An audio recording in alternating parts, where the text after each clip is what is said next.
안녕하세요, 말라크예요.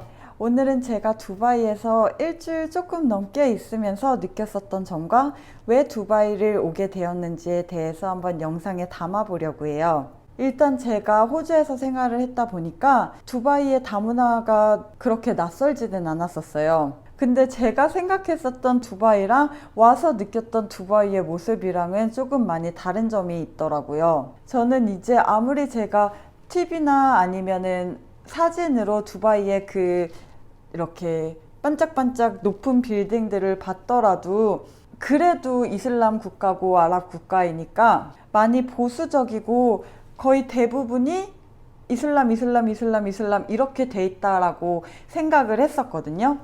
근데 곳곳에 한국에 그 교회들이 많은 것처럼 모스크들이 많을 뿐이지 전혀 보수적이다라는 느낌도 들지 않았고 사람들도 생각보다 오픈마인드를 가지고 있더라고요. 그리고 아실지 모르겠지만 두바이에서 아랍 사람들 보는 것은 되게 드물어요. 대부분의 사람들이 아프리카 사람들이나 인도 쪽 사람들 아니면 필리핀계 사람들이 대다수이고 제가 구글에서 찾아보니까 아랍 사람들은 10% 정도밖에 없다고 하더라고요. 그리고 두 번째로는 생각보다 훨씬 정말 너무너무 더워요. 호주의 여름도 진짜 덥고 햇볕이 정말 따갑거든요.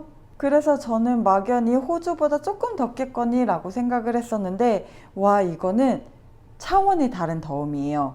낮에는 아예 밖에 나가지를 못해요. 여행의 묘미는 돌아다니는 거잖아요. 돌아다니면서 여기 두바이를 봐야지 되는 거잖아요. 그래서 나갔는데 정말 5분 만에 다시 돌아왔어요. 제가 그 더움을 견디지를 못하겠더라고요. 그래서 나갈 때는 밤에만 나가고 낮에는 거의 대부분 숙소에 머무르고 있어요. 근데 중요한 거는 밤에도 정말 덥다는 거예요. 제가 땀이 그렇게 많이 나는 편이 아니었었거든요. 근데 여기 와서 땀이 비 오듯이 흐르는구나를 인생에서 처음 경험을 했어요. 한 예로 제가 두바이에 도착한 첫날에 두바이 몰을 갔었었는데 그때가 한 1시 정도 됐었거든요.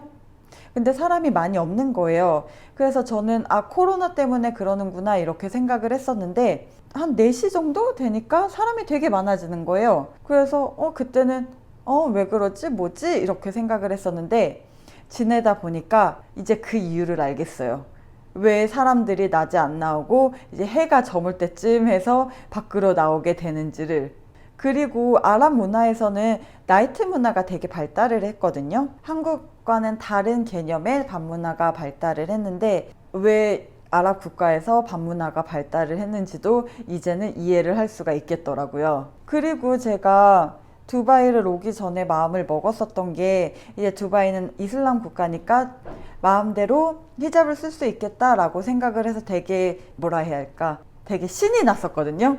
근데 막상 여기에 도착해서 히잡을 쓰고 긴팔을 입고 마스크까지 쓰다 보니까 제 몸이 이 더움을 견디지를 못하더라고요. 이러다 사람이 죽겠구나, 이러다가 열사병이 걸리는구나 생각을 해서 여행을 왔는데 아프면 안 되잖아요. 그래서 일단은 이 더위부터 적응을 할 시간이 조금 필요한 것 같아요. 제가 그래서 두바이에 여기저기 돌아다니면서 제가 히잡을 쓰지 않으니까 히잡을 쓰지 않는 사진들을 인스타그램에 올렸는데 사람들이 히잡은 어디 있냐, 왜 히잡을 안 쓰냐 이런 메시지들을 정말 많이 보내더라고요. 근데 제가 히잡 영상에서도 말씀드렸다시피 저는 아직 히잡을 쓰지 않고 있고 유튜브에서만 히잡을 쓰고 있어요. 왜냐하면은 인스타에서는 제가 히잡을 쓰지 않는 사진을 올리더라도 나중에 제가 지울 수가 있잖아요. 근데 유튜브에서는 제가 힘들게 영상을 찍은 거를 지울 수는 없잖아요. 그러니까 저한테 왜 히잡 안 쓰냐, 히잡은 어디 있냐 이런 질문들은 조금 삼가해 주셨으면 좋겠어요. 그리고 개종한 무슬림으로서 말씀드리고 싶은 거는 이슬람으로 개종을 했다고 해서 굳이 처음부터 다 시작할 필요가 없어요. 이슬람에서는 모든 게 하나님과 저와의 관계이지 다른 사람과 나와의 관계가 아니거든요. 그렇기 때문에 천천히 마음의 준비를 하시고 준비가 되셨을 때 그때 모든 것을 시작하셨으면 좋겠어요. 그리고 두 번째로 두바이를 선택한 이유에 대해서 말씀드리고 싶어요.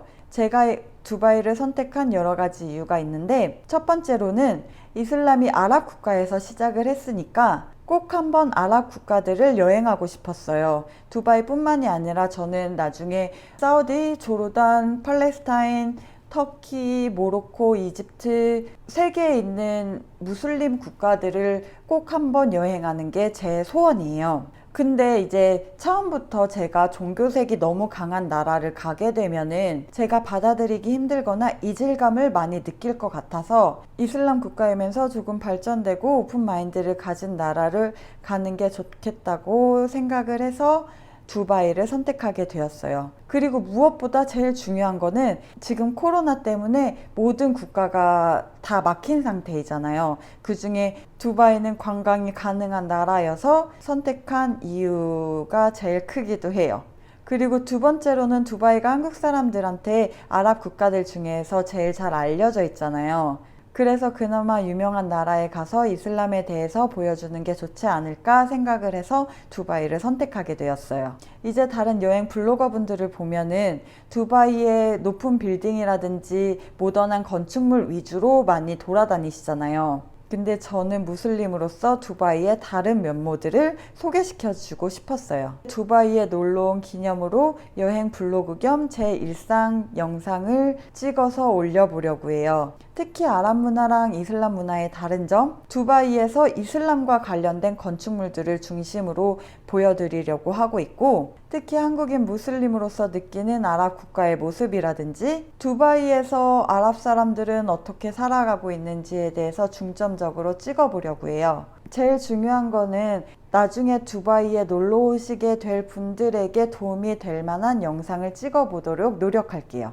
오늘도 좋은 하루 보내시고 좋은 하루 보내셨길 바라며 구독과 좋아요 눌러주세요. 안녕.